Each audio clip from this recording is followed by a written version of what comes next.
जय श्री गणेश दोस्तों। हमारी आज की कहानी है अत्याचार। अब शुरू करते हैं कहानी। बड़ी मन्नतों के बाद हुआ था विकास। माँ बाप की खुशी का ठिकाना नहीं था जब विकास उनकी जिंदगी में आया था। एकलौती संतान होने के नाते खूब लाड प्यार मिला था उसे। अक्सर हम बच्चों को लाड प्यार देने के चक्कर में उनकी बड़ी गलतियों पर भी पर्दा डाल देते हैं और नतीजा ये होता है कि बच्चे जिद्दी और अड़ियल हो जाते हैं। इसी लाड प्यार का नतीजा विकास के माँ बाप को भी भुगतना पड़ रहा था। 26 साल का हो गया था विकास, पर जिम्मेदारियों के प्रति अत्यंत लापरवाह था। साथ ही गुस्से स्वभाव का होने की वजह से किसी भी नौकरी पर ज्यादा दिन नहीं टिक पाता था। माँ बाप हर वक्त उसके भविष्य की चिंता में सूखे जा रहे थे। रिश्तेदारों से बात करते तो सब यही कहते, लड़का बिगड़ गया है तो उसकी शादी करा दो, अपने आप सुधर जाएगा। पर चिंता ये थी कि कोई भी रिश्तेदार विकास के रिश्ते के लिए हाथ आगे नहीं बढ़ा रहा था। इसी बीच विकास के लिए एक रिश्ता आया। सीमा लड़की पढ़ी लिखी तो थी, पर गरीब परिवार से थी। माँ बाप ने सोचा शादी हो जाए बस तो विकास सुधर जाएगा, और कुछ हुआ भी तो लड़की गरीब है, कहाँ जाएगी, रहेगी तो हमारे साथ ही। शादी करनी थी। तब तक विकास के माँ बाप ने सीमा और उसके परिवार की आवभगत की और बहुत सारे झूठ भी बोले, जिस वजह से सीमा के परिवार वालों को ये यकीन हो गया कि विकास और उसका परिवार बहुत अच्छा है और उनकी बेटी वहाँ सुखी रहेगी। पर जैसे ही शादी हुई, विकास के घर वालों के सुर ही बदल गए सीमा और उसके घर वालों के प्रति। शादी के कुछ ही दिन बाद सीमा को पता चल गया था कि विकास किस तरह का इंसान है। शादी के बाद भी विकास दिन रात अपने दोस्तों में व्यस्त रहता। नौकरी का भरोसा नहीं होता कि कब लगी और छूट गई। पिता के पेंशन के भरोसे घर के खर्चे चलते। सीमा ने लाख समझाने की कोशिश की विकास को, किंतु विकास के कान पर जूं तक न रेंगती। जब भी सीमा विकास को उसकी गलतियां बताने जाती, विकास हर बार उसे कुछ न कुछ उल्टा पुल्टा कह देता। जब इन सब की शिकायत लेकर सीमा विकास के माँ बाप से बात करती तो उनका कहना होता, मेरा बेटा बहुत अच्छा है, हाँ कुछ गलत आदतें हैं उसमें, इसलिए तो उसकी शादी कराई है हमने, अब तुम ही सुधारो उसे, कहकर अपना पल्ला झाड़ लेते।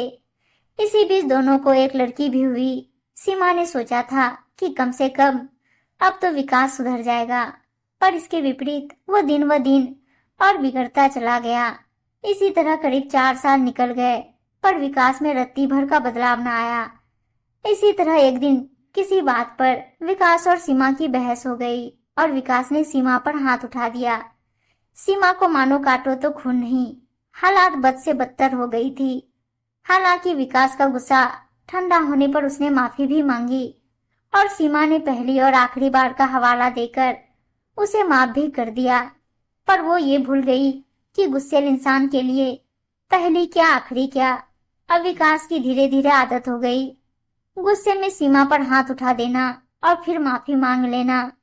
सीमा ने भी ये कमरे के अंदर की बात ना तो सास ससुर को बताई ना तो माँ बाप को। पर एक दिन अचानक फिर से किसी बात पर विकास और सीमा की बहस हुई। तब विकास ने सीमा का गला दबोच लिया। सीमा की आंखों के आगे अंधेरा छा रहा था। विकास के मजबूत हाथों को छुड़ाने की नाकाम कोशिश करने लगी, पर विकास पर तो गुस्से का भूत सवार था। उसे उस औरत में न अपनी बीवी दिखाई दे रही थी, न ही अपने बच्चे की माँ। सीमा की सांसें धीरे धीरे थम रही थी। उसे अपनी मासूम बच्ची का चेहरा सामने दिखाई दे रहा था, उसका भविष्य दिखाई दे रहा था। विकास का हाथ गर्दन को अभी भी जकड़े हुए था। अचानक सीमा के अंदर जैसे किसी अदृश्य शक्ति ने प्रवेश कर लिया हो। उसने अपने पैर से विकास के पेट पर जोरदार प्रहार किया और उसे अपने से दूर धकेल दिया। विकास लड़खड़ाते हुए जमीन पर जा गिरा और जोर से कहारने लगा। उसकी आवाज सुनकर विकास के माँ बाप दौड़कर आए और अपने बेटे को जमीन पर देखकर सीमा पर बरस पड़े। माँ कहे जा रही थी, अरे कलमुही, अपने पति को कोई ऐसे मारता है क्या? कितनी अत्याचारी बहू है तू तो। एक तो तू गरीब, फिर भी हम तुझे ब्याह कर अपने घर लाए, ये सोचकर कि तू हमारे बेटे को सुधार देगी, पर ये क्या, तूने तो मेरे बेटे को ही अधमरा कर दिया। सीमा ने भी इस बार पलटकर जवाब दिया, अत्याचारी मैं नहीं, आपका बेटा है, और उससे भी कहीं ज्यादा आप लोग हैं। गरीब हूँ, इसलिए आपके बेटे के अत्याचार को सहती रहूं। ये किसने कह दिया आपको? अब तक जो रिश्ता निभाया वो यही सोचकर कि शायद आपका बेटा सुधर जाएगा, पर आज जो हरकत की है इसने, उसके लिए ये इंसान कहने के भी लायक नहीं है। मैं जा रही हूँ ये घर छोड़कर। ऐसे बाप की परछाई मैं अपनी बच्ची पर कभी न पड़ने दूंगी। आप मुझसे सीधा कोर्ट में बात करिएगा। और रही बात आपका बेटा सुधारने की, तो अपने बेटे को आपने बिगाड़ा है तो उसे भुगतना भी आपको ही पड़ेगा, मुझे नहीं, कहकर सीमा वहां से चली गई। उम्मीद है दोस्तों कहानी अच्छी लगी होगी, और अच्छी अच्छी कहानियां सुनने के लिए चैनल को सब्सक्राइब और वीडियो को लाइक शेयर जरूर कर दीजिएगा। धन्यवाद दोस्तों।